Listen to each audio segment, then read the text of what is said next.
Florida markets. And if you have any questions, let us know. Yeah, and there is a block of rooms that everybody's been informed about, and we still have a few more spots on that block. So if you're thinking about going or definitely planning on going, be sure to grab a room. I would say for anyone, this time of year in South Florida is high season for us. So if you don't want to do the block that we've done, which is at the A-Loft in Delray Beach, I would recommend getting your hotels ASAP. I know that there is several really big events that are going on in Boca, which is why we were extremely limited in getting any type of room block. So I think right now we have 13 people booked at the hotel. We've blocked 20. We can always adjust more, but like we said earlier, reserve that room as soon as you can. And if you guys could drop the link in for the block as well as the itinerary in the chat, that would be great, because somebody just chimed in that they didn't see the itinerary. It's in WhatsApp, but I think if you could just drop it here again, that would be great. Great. Well, thank you very much to all of you guys that are doing the heavy lifting in Florida. At least you have sunshine and you're not surrounded by snow trying to do and this. Look at what Rochelle is wearing compared to Laura and I. I mean, Suzette, you were making me cold just looking at you. I'm getting warm. I'm going to take off layers soon. This walk is really, with the sunshine, it's gorgeous. I mean, does look pretty. The colors here are amazing, so can't complain. It's gorgeous here too. It's 69 degrees. Sorry, guys. You're Sorry. uninvited. We're really looking forward to seeing all of you in March. We've been wearing sweaters here all week. It's been very cold. Yeah. We had 49 as our low on Monday. That was freezing. Freezing for you. Exactly. That's like shorts and sweatshirt weather here. It's so nice. We love it. Yeah. All right. Well, without further ado, it is my absolute pleasure to introduce my friend, my client, but better yet, an expert in many fields, Valorie Luther. She's appearing on the far left tile of the Jeopardy screen. Valorie is the founder and chief strategist of a company that she started, I believe, Creative Concepts, which is about 23 years old, focused on digital marketing and that space. She's also a Boston University professor and a published researcher. She has really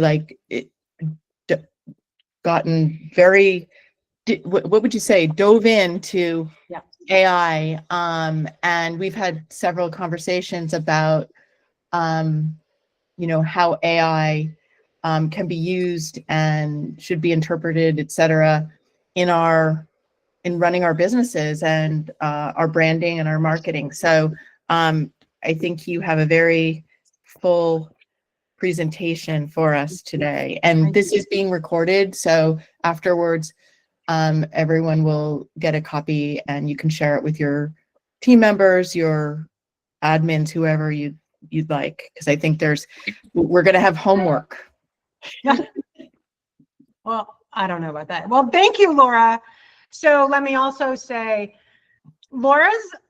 I don't know if you can say this, but Laura's such a badass. Like, I am so deeply appreciative of her as a friend, and with the craziness of selling my house, she was strategic, good communicator. She listened. She was assertive.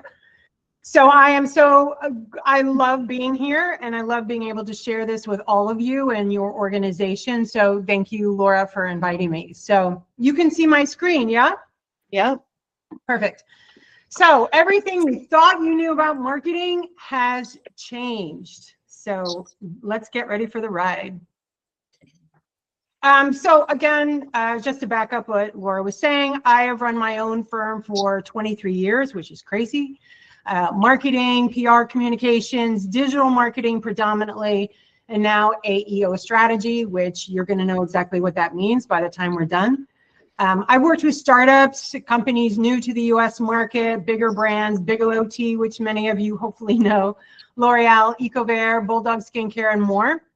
And back in 2006, some say I was the first to do a conference in the United States showing businesses how to use social media.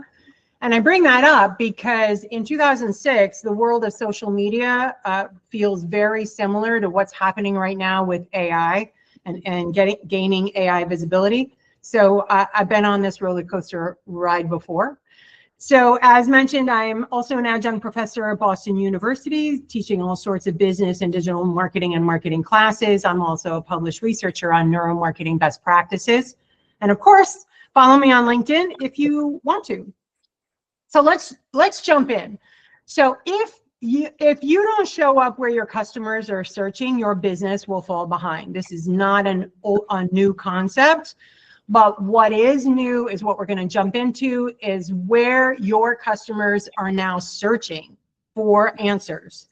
So marketing, as we have known it, the marketing goals had used to mean showing up on page 1 of a Google search. We're all very familiar. So now search has fundamentally changed. Your customers are no longer really looking at the top links in Google. Maybe as a second step they are, but the old way, which you'll see on the left, is the Google top search. But the new way is Google AI overview or any kind of AI answer. This is where people are going now to do their searches for information. So the new metric is AI visibility in the marketing ecosphere today. So this is a long sentence. So the strategic practice, this is what AI visibility is. It's a strategic practice of ensuring your name, your business, your data, and your expertise are the trusted authoritative sources that AI engines use to provide answers for local real estate questions or queries. The goal is to have AI engines quote you as the expert and not your competition. So in this new AI era, there are literally only 2 positions. There doesn't seem to be any kind of gray zone. You are either cited in an AI answer or you are invisible based on what the normal consumer or customers are searching. So it's a winner takes all environment. Today, we're going to learn how you can ensure that you're the one being cited in the engines. So the agenda for today is marketing we know. This is how we've been doing things, the visibility crisis, the new playbook, and mitigating risk. So section 1, looking back at marketing we know, just so we're all on the same page. So this is the ecosystem. Success has depended on an intertwined 4-part marketing strategy. So there's SEO, search engine optimization, which is using keywords, and of course, content strategy.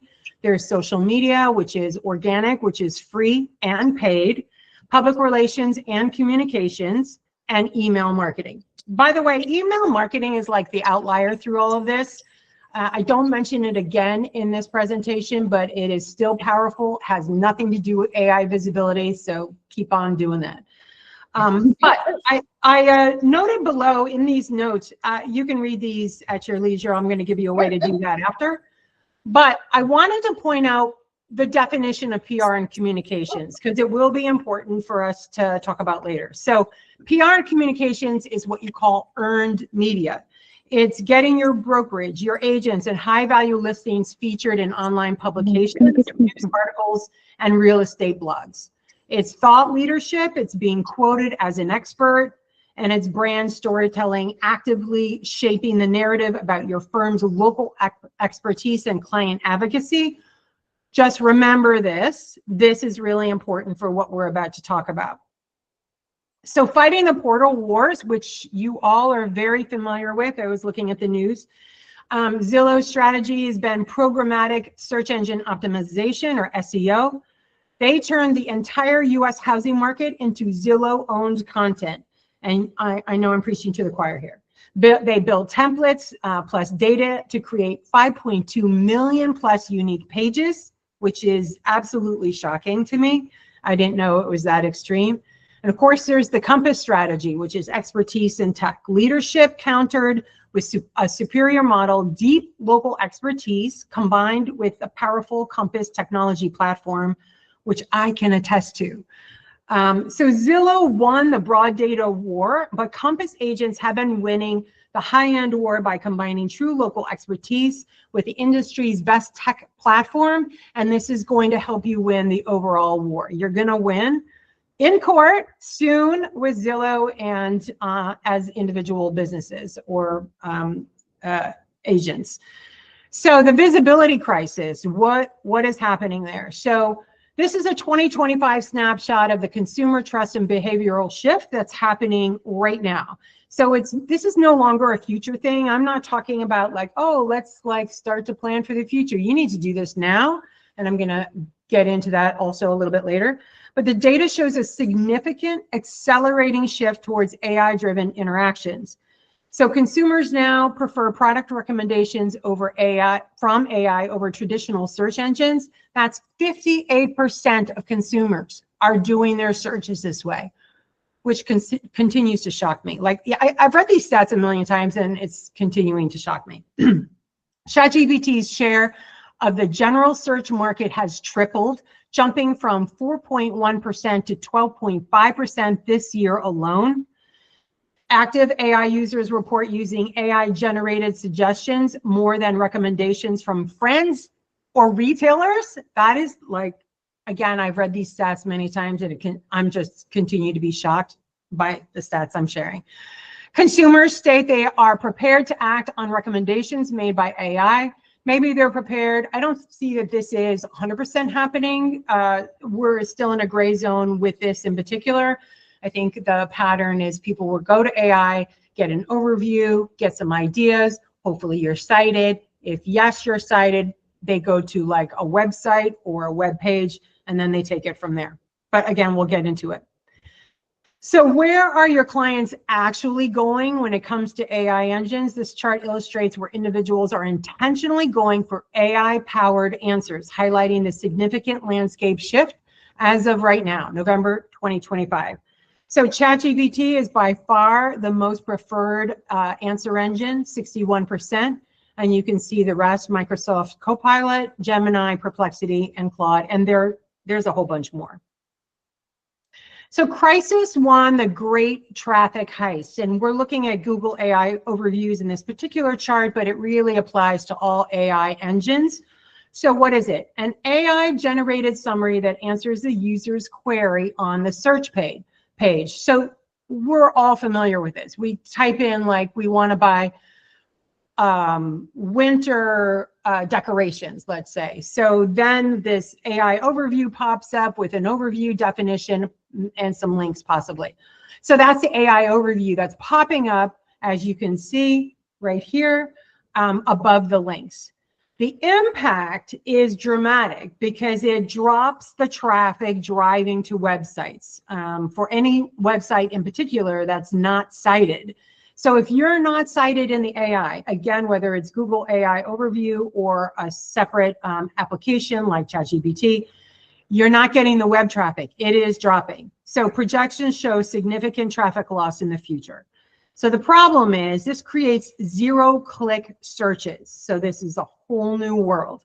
The user gets their answer and never needs to click to find out more. I wouldn't say never. Never is a little dramatic, but most people are getting their answer and moving on. And what this also prevents is if people aren't doing that initial click to your website, you know what happens on a website. You go for one reason and then you start putzing around on their website learning more. Well, that opportunity has dropped significantly. So the new search now is narrow but deeper. So it's a higher quality click. Google's claim is that clicks from AI overviews in particular are higher quality. Users are more informed and spend more time on the sites that they actually click through. The business reality is dramatically fewer clicks at the top of the funnel, meaning those new people who don't know anything about you, don't know anything about your services, your business, your brand. That's top of the funnel. The new people, dramatically fewer clicks. The few users who do click through are super qualified leads. That's all fine and good, except that now you're fighting a smaller number of people coming through. They are more valuable, but it's a smaller number. So it's big competition. So you also have the YMYL complication in Google. So this is how Google categorizes real estate as your money or your life. I'm sure you know this or know of it. So why it matters? Because a home is a major financial decision. Google holds your content on a much higher standard to protect its users. As a result, the AI overviews that we all kind of rely on and are used to now, AI overviews trigger for real estate queries is only at 5.8% of the time a question is put into a search engine. So that means that for a small percentage of searches about real estate, whether it's local or overall, the AI overview is much less coming through, much lower rates. So Google will only show AI answers for sources it profoundly trusts. The bar for the real estate industry is higher, but this is a false sense of security because other AI engines are answering questions. So what this means is somebody's putting something into search. I'm thinking Boca Raton because we just heard about that. You put something into search about Boca Raton, an AI overview is not coming up. Oh, I want to buy something in Boca Raton. So now I'm going to go right over to one of the other answer engines, which are going to give the information about Boca Raton real estate. So again, the question is are you going to be cited or is your competition? So the conversational shift. So your high net worth clients are asking complex multi-state questions. They're giving context and nuance. They're telling their story of what they want when they're in an answer engine. And also you should know that each potential client sees a different recommendation based on their prompt, profile, and location.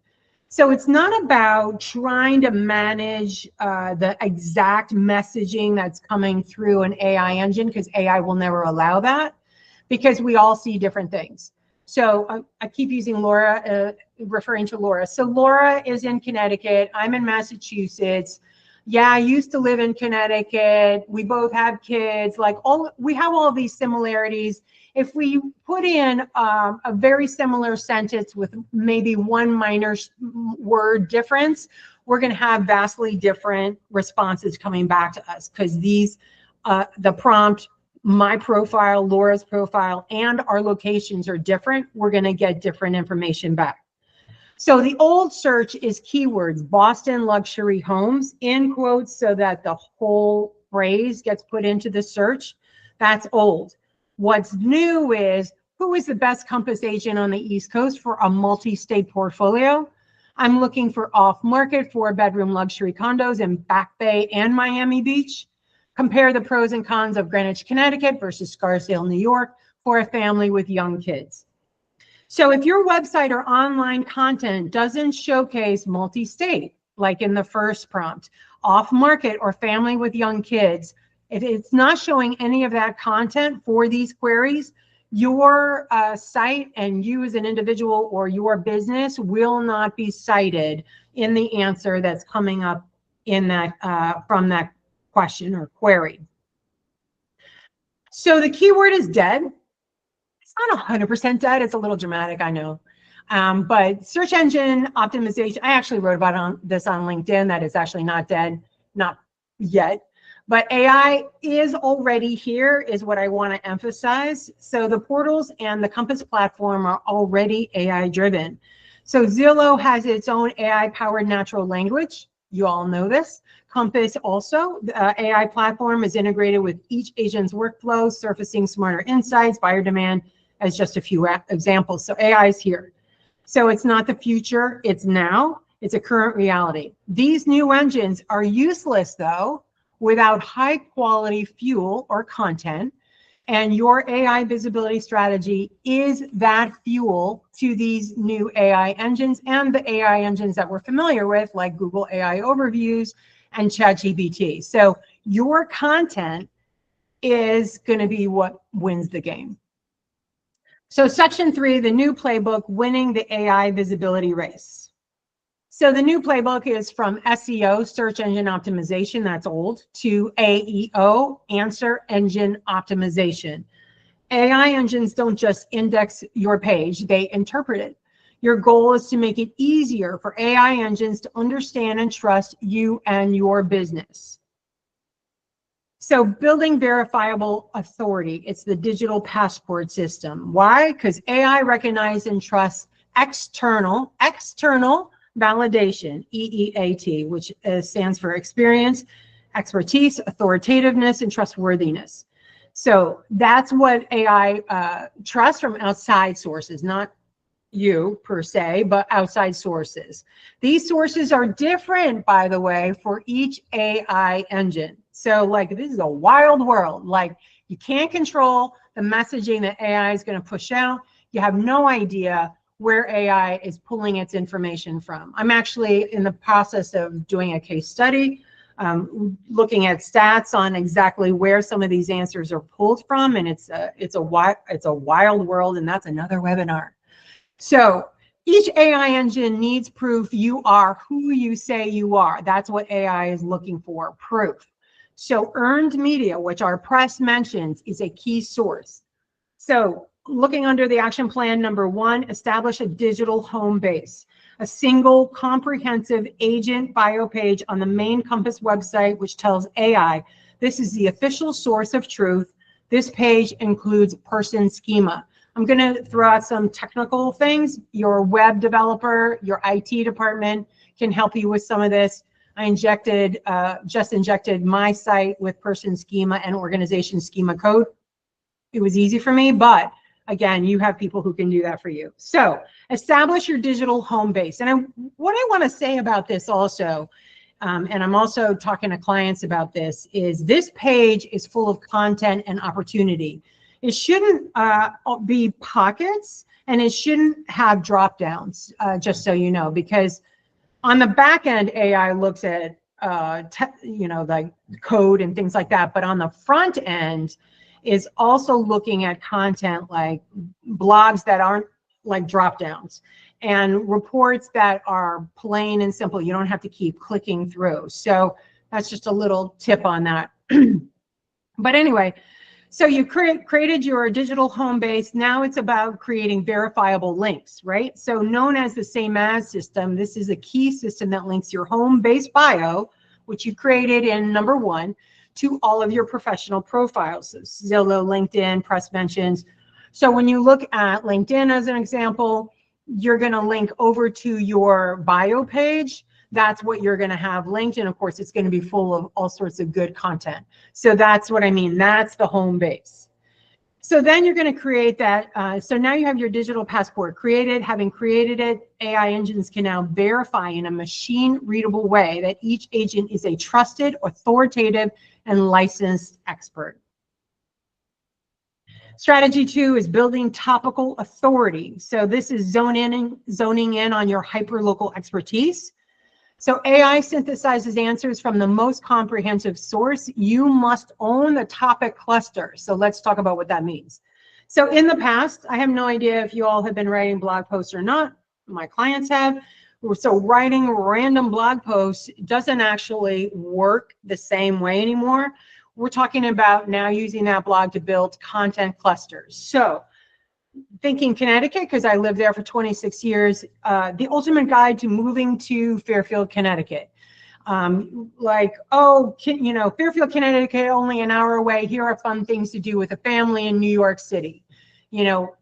These are content clusters. Like, you are the expert on what's going on in your area. So pull it all together into a variety of guides, I guess you could say, and keep creating those guides, because you are the expert and you need to prove it, not to just your clients, but you need to prove it to AI engines. That's maybe another way of looking at it. You have to prove that you're an expert.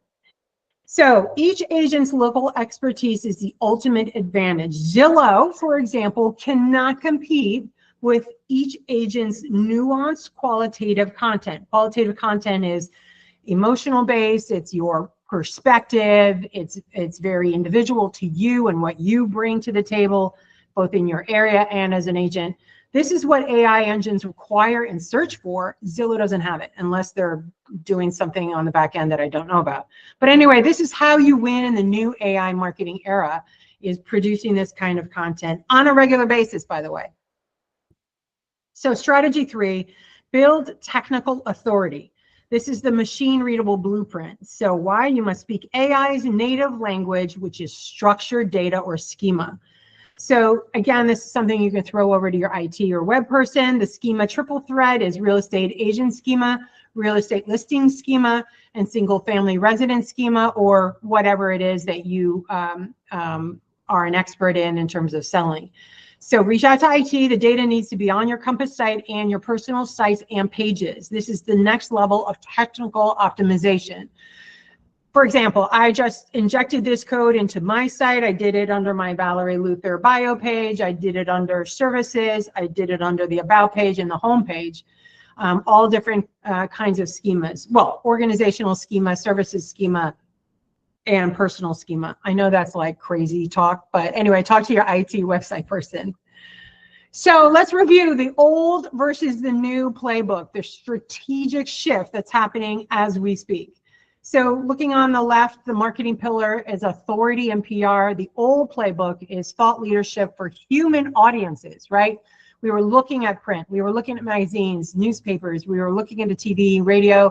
If you got a mention in any of these, you know, a human being would be like, oh my gosh, I got to call Laura because I keep referencing Laura because she's the best real estate agent ever. So that was for humans, and it definitely played a role for sure, and had its drawbacks because it wasn't trackable and all these things, but it played a role. The new playbook in AEO, answer engine optimization, is PR is proof that you're the real thing. It's actively generating, you are actively generating earned media, which is press quotes, and codifying it with person schema to prove EEAT, which is of course experience, expertise, authoritativeness, and trustworthiness. So if you have some kind of press mention and you can get that and put that on your site, and then you put code behind it, the person schema code, which builds your personal authority, that's how PR works. That's how you get mentioned in the answer engines, the AI engines. So content and SEO, the old playbook, keyword driven, 500-word blog posts, kind of random, but keywords were what was driving each one. I've been doing blogs for so many years, you don't even want to know. Like over 20 years, I've always been a huge fan of blogs. I thought that they were undervalued by so many people in marketing. And really, like for a long time, the most valuable part of a blog post, this is the old playbook, the most valuable part was actually the title of the blog. It had to be keyword rich, a couple of keywords, live links in the blog, and you could call it a day. Now it's different. It's about what you're writing. It's the topical authority. You are the authority on where you are doing business, how you are doing business, and who your customers are and what they want.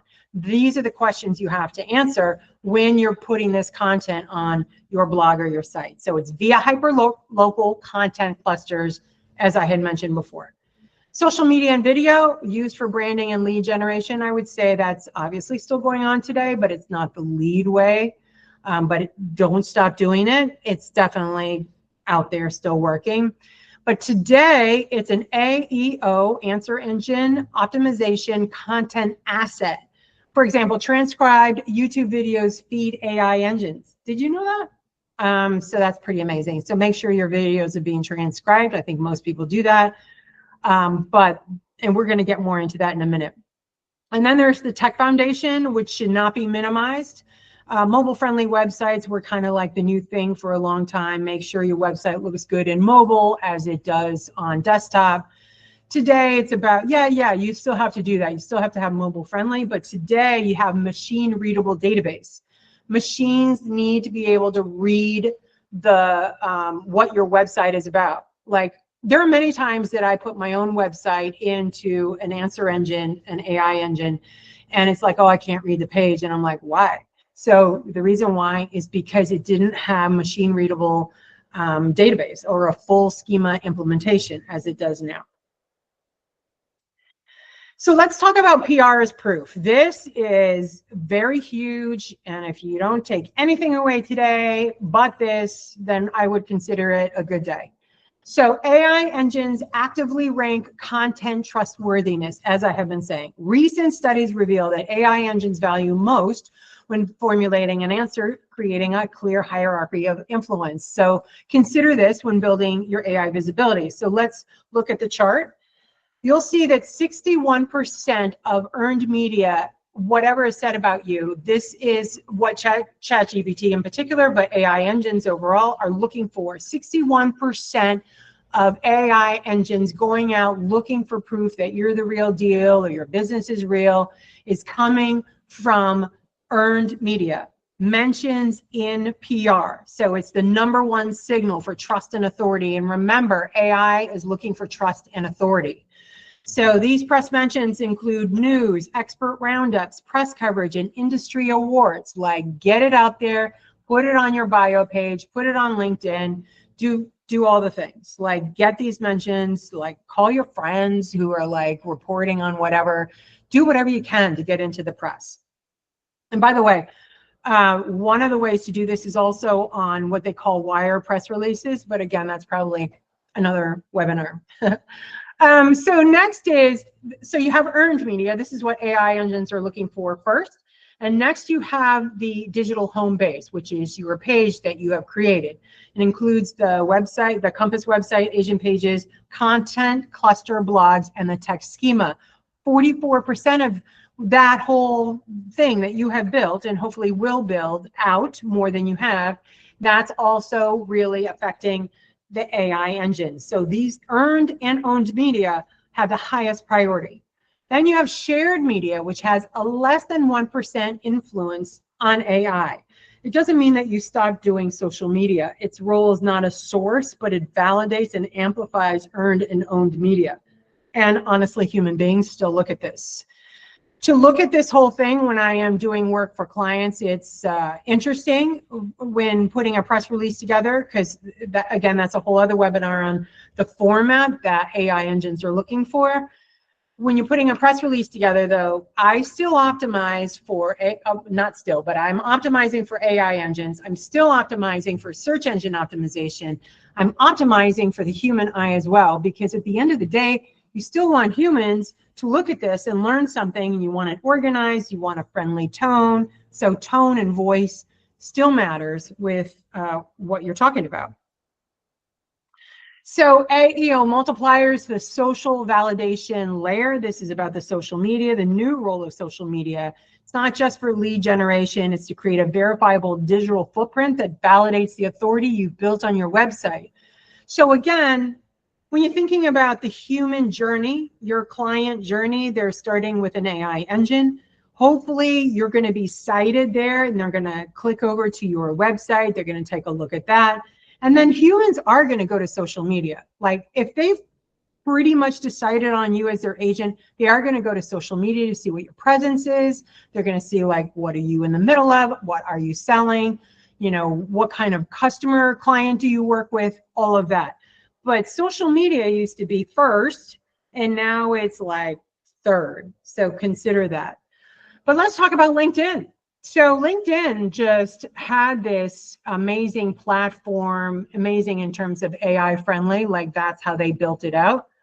Have no idea if they did that on purpose, but this is how LinkedIn works. So its structured data validates credentials, licenses, and experience, acting as a primary verification link of the digital passport system. So when I have put myself into a variety of AI engines, LinkedIn, I'm very active on LinkedIn and have been for a long time. So all the LinkedIn stuff comes up. Everything that I've said, my own words, I see coming through AI engines. So definitely beef up your LinkedIn. You are welcome to go take a look at my LinkedIn and all of the things that I do there. I'm sure you have others in your group who do amazing LinkedIn, but definitely beef it up if you haven't already. So YouTube, conversational answers, the AI goldmine for answering conversational queries is YouTube. Google's AI highly values YouTube content. Transcribed videos, again, Like, for example, Back Bay Neighborhood Tour provide both video and text signals that prove local expertise to the AI engines.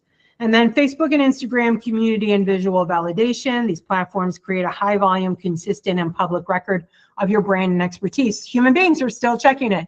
And honestly, we weren't in the full AI era that we are right now, but to be honest, the way I found Laura is my house was on the market with another group, another person, and I was not happy. And Laura and I have been connected for so long because of our kids, and our kids went to the same school.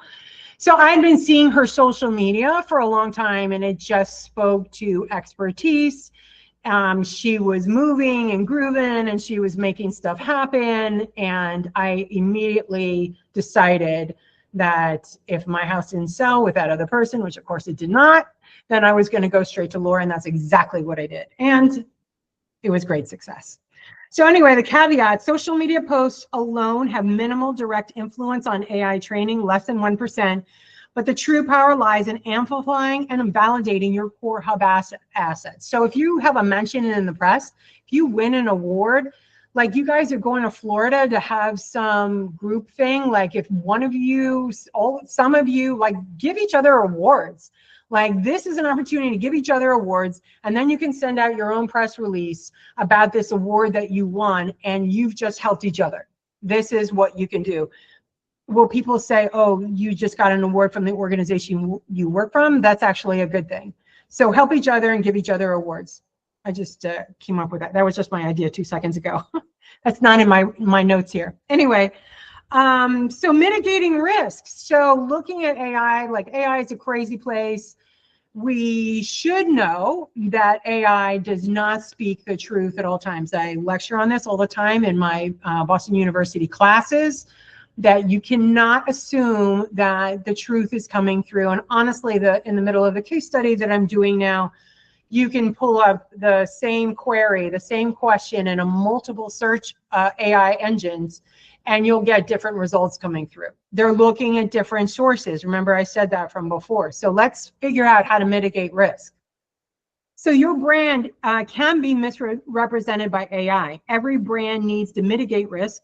In this new AI era, significant risk can happen easily to a brand's autonomous reputation if you aren't proactive, if you don't get on top of things, and if you're not following some of the things that I'm suggesting here, you could have a rough time. So risk number one is brand reputation drift. AI engines are trained by incorrect and incomplete data, causing your brand to drift. So an example, intent drift. Your luxury bespoke brokerage is summarized as an expensive agent. Who's summarizing? AI. AI is putting its own 2 cents into the mix and calling you something else and something that you're not. Shadow drift is an old internal PDF of your 2023 market report surfaces as a current fact. I'm not really sure how it's going to surface. Sometimes all it takes is one person clicking on it on your website, and then all of a sudden it boosts up, and then AI can see it.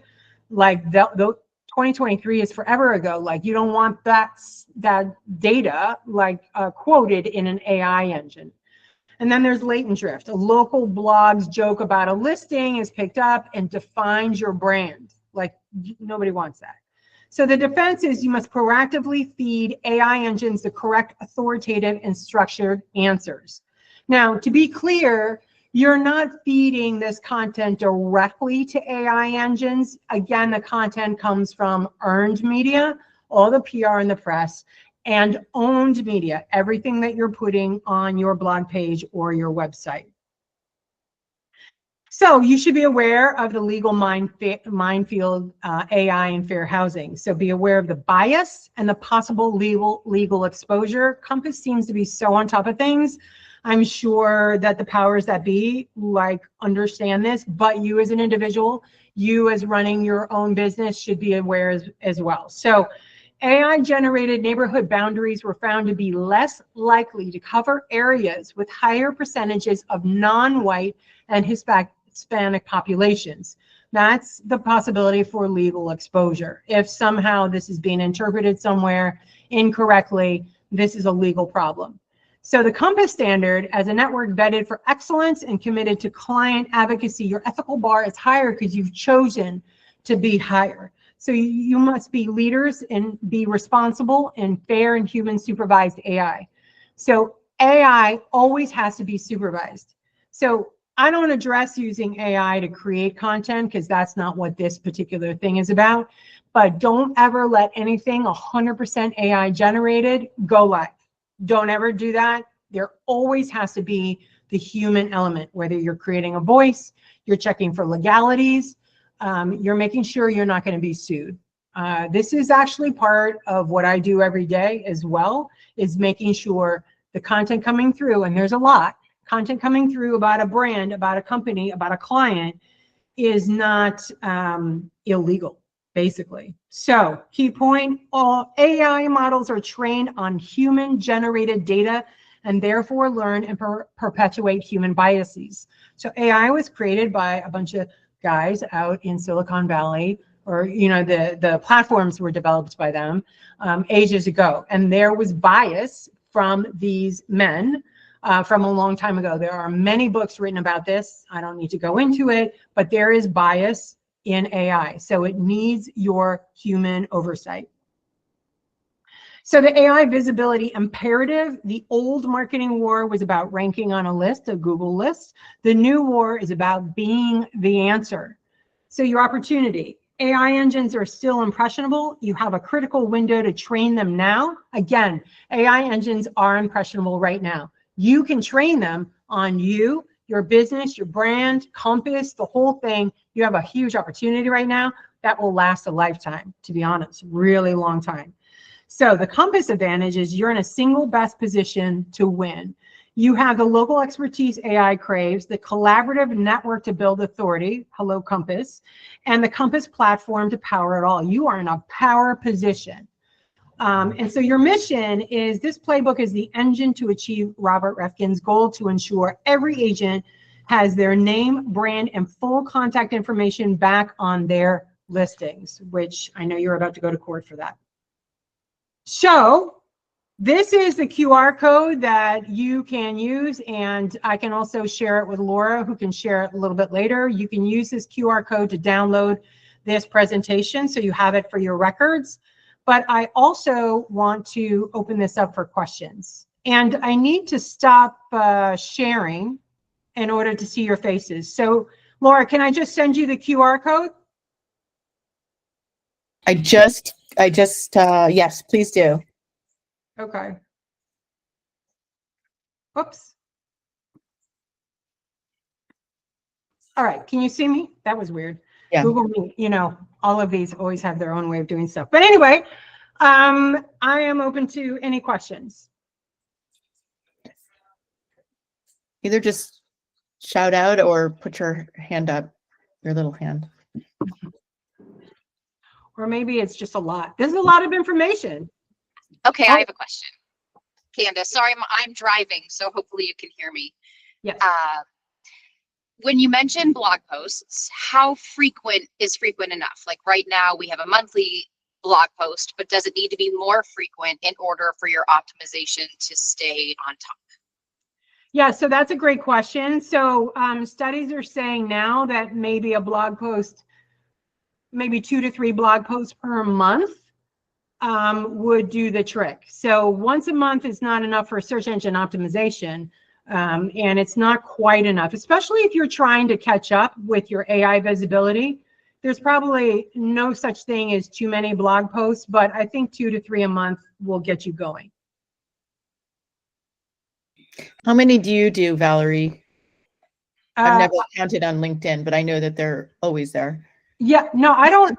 If you can believe it, I actually don't write blog posts because I'm in a different place in my career. Like I did blogs for a long time, but for clients, we're doing like 2 to 3 a month for sure. And we're coupling those with newswire press releases. So I use LinkedIn a little differently as well. I do like posts that seem like blog posts, but they're posts. So there's a million things that you can do with blogs, but yeah.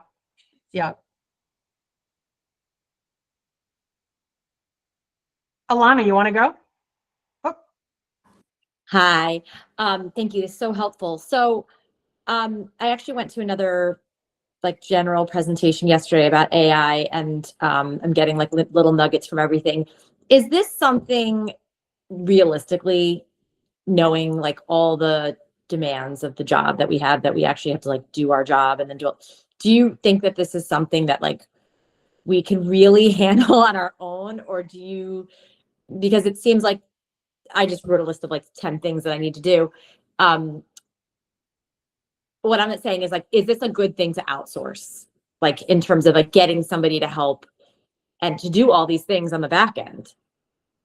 yeah, well, being an entrepreneur myself, from running my own business, you have to like determine how you're going to make stuff happen. I personally think it's absolutely necessary to get AI visibility, and right now is the time to do it because, as I said, so if you need to invest in getting support, you know, content support and pushing out this kind of content, you should do it. That's an investment in your business for now and the future. Is that something that you do, or are there other companies that do it? Because I feel like I'm going to all these places and I'm trying to figure out like who are the people that are going to be most helpful. Yes. So, so my business, it's kind of shocking actually. So back in the day of social media, all these people had no idea how to make money at social media. And I'm like, oh, I figured it out. It's like to create content. So my team and I have been at the forefront of creating content since day one because I personally love it. Like, it's just what I love to do. Like, I don't want to put schema on a website, for God's sakes. That's, for me, I would hire somebody to put schema on a website. Like, but so, yeah. So, yes, my team and I do that. That could be a side conversation, and Laura has my information, and you can get the information from the QR code that Laura's going to share. Thank you. Of course. Mara? Hi. Am I unmuted? No, you're good. And go Brooklyn, yay. My kids live in Brooklyn, or Nice. some of them. Where in Brooklyn are they? I knew you were going to ask me that. I don't know what I'm sorry. I don't know what the neighborhoods are. Okay, is this the go moment is this the moment when we toot Niall's horn, because this is something that is newsworthy? Yeah, about what so in Brooklyn, and Mara, we're going to get to your question. So my son is a composer and a cellist, and the Brooklyn Museum right now has the Monet show going on, and he is the first ever composer in residence at a major museum in the world, composing music that was used to elevate the Monet show. So when you go to Monet in Brooklyn, thank you. When you go to Monet in Brooklyn, you'll hear his original music, and some people literally weep when they are with the Monets and they hear his music. But that's enough about him. So I got 4 kids. That's a whole other webinar. All right, Laura. Well, now, I mean, now I'm gonna go. I mean, I haven't. Excellent. Everyone should go to the Brooklyn Museum. It's an extraordinary show. Yeah, I did. I didn't put 2 and 2 together. So now I'm gonna go and put 2 and 2 together.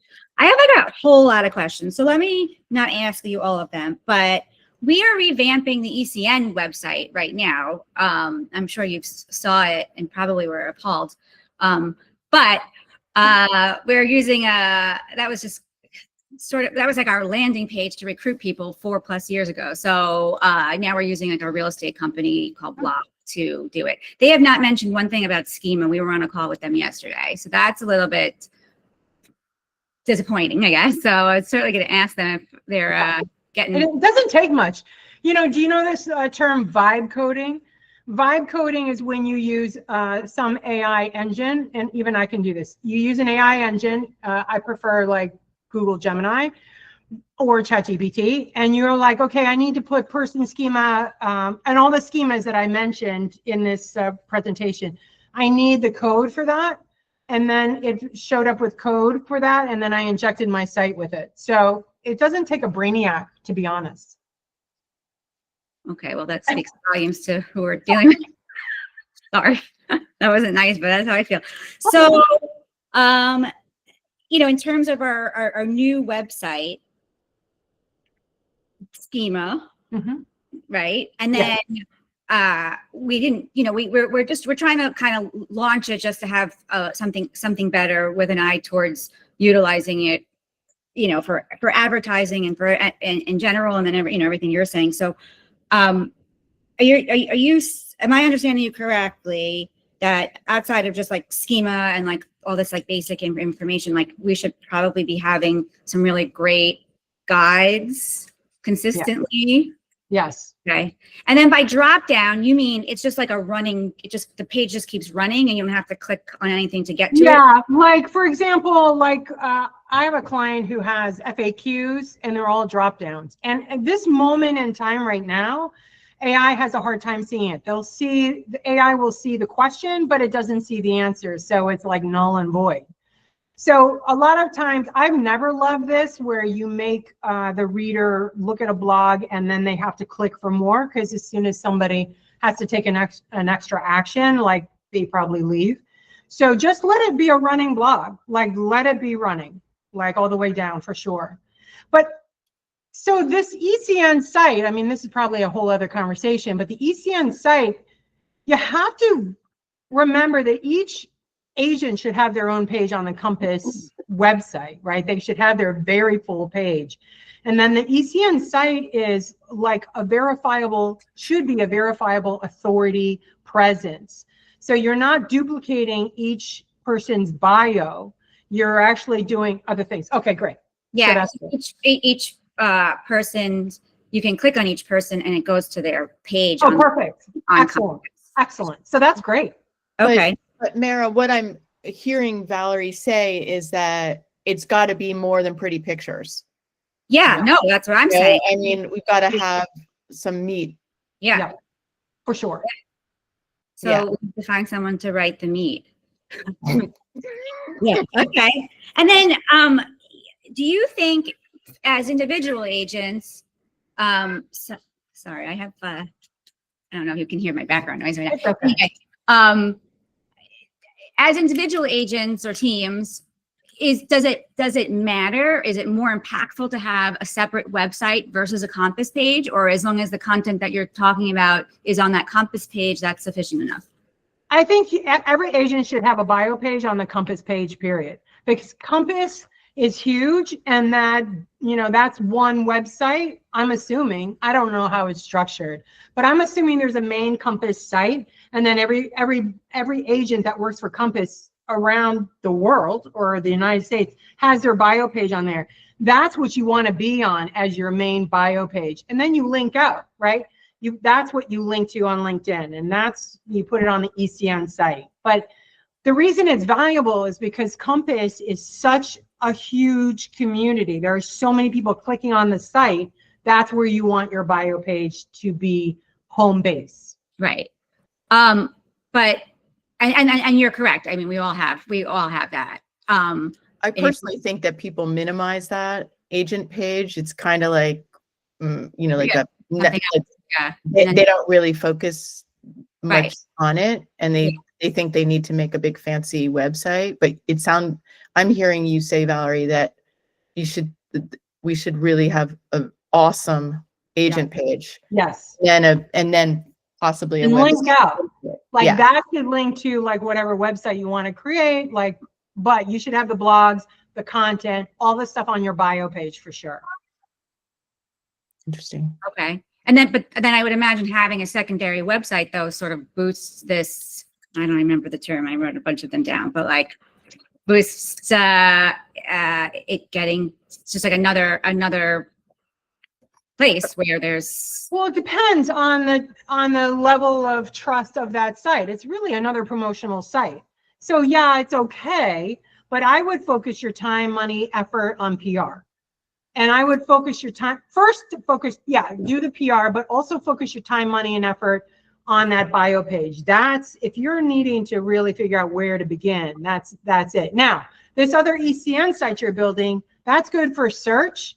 That's good for building traffic between the ECN site and whatever, but traditional search is like going away.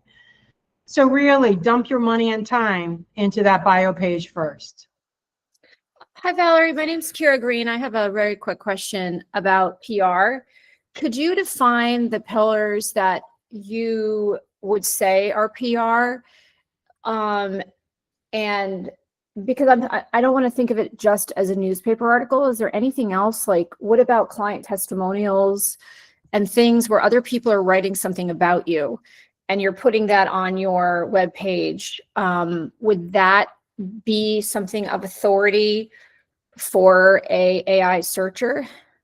So Kira, I mentioned in a couple of different places in the PowerPoint what PR earned media is defined. Okay. And it's great to have reviews about you, but putting it on your website will not have the same effect as maybe a review on Reddit or, you know, some other site. Like the content, the earned media has to be an outside source. Okay. Yeah, you can use it to build your site. That's all fine and good, but it doesn't help AI. It helps a human. Okay, I'm sorry. I have one more question. So with I do have some earned AI. I'm sorry, PR. And with earned PR, is it from if someone's in ChatGPT, is it better just to have the link to that in your website, or would it be good for you to reiterate a quote on your website and then you say from the Wall Street Journal, or would that have little impact? You should have a link. So So just you should have a link on your site, and you should be pushing it out in social media. any PR. Yes, but all links should go on your site. It doesn't matter what you say. You could be making up a quote from the Wall Street Journal, and AI knows that you could be making that up. You got to have the legit link. You got to have the, you know, AI is going to go to Wall Street Journal And see your name. Yeah. Okay, that is intriguing. Okay. And I just wanted to say to everyone, I am forcing myself to spend a day in front of my Compass bio before the end of the year. Because I agree with you, Laura and Mara. I definitely have not paying attention to my Compass bio. Okay, I'm gonna jump to Bridget, who's been very patient. Thank you. So my question is, I guess, what is the most important, like if you're going to choose one thing, what is the most important thing? So I already do social media. I have YouTube, but I'm not focusing on it heavily. I don't have a blog. Get PR. PR is the most important. Get yourself in some newspaper or something. Yeah, but there's, again, look at my PowerPoint that, you know, that you'll be able to download, that Laura's going to share the QR code with everybody. Download that and look at all the definitions of PR and what that means. It's like being a spokesperson, being quoted. It's like, you know, being in the news in some capacity. Like at one point, it used to be like having a presence on Reddit and being quoted on Reddit. That's not the case anymore. So that's shifted even since September. But, you know, win an award and put some press out about it. But PR is it. Look at the chart that I shared and download the thing that with the QR code. Okay. And then what would be the second thing? Is beefing up your bio page on the Compass site. Okay. Okay, great. Thank you. You're welcome. Who else? Maybe we should warn the AEMs that we're coming for them. Agents know what that means. They're with our bio pages.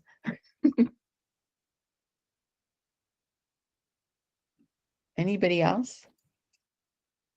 I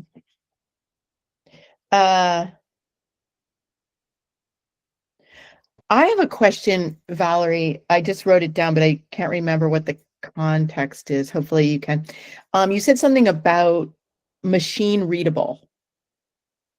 Yeah, that's putting schema on your site. Okay. And that's what that means. So you're going to have to ask the IT people about it, because I don't know how the back end of your bio pages works. But knowing Compass, I don't actually know Compass, but from like what I know of what certain agents have said to me, like you, Laura, but other people as well, and also what I read online, I feel like Compass is on top of it's really on its A game. So I'd be surprised that some schema is not there. Maybe they haven't gotten that far yet. There's a lot of agents with Compass. I don't know, but it's certainly a question you should inquire about. Like, I don't know if this is if you all have web developers in your office. I don't know if there's IT. Like, I don't know what goes on, but you need to get the schema on there so it's machine readable. Machine meaning the AI engines can read your page and your web developers for your ECN site. So. Kalanji, did you have a question?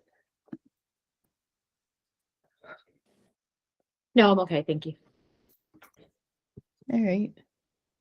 Oh my gosh. I feel like I have to go and take my brain and give it a rest. Yeah, it's a lot. Thanks, Valerie.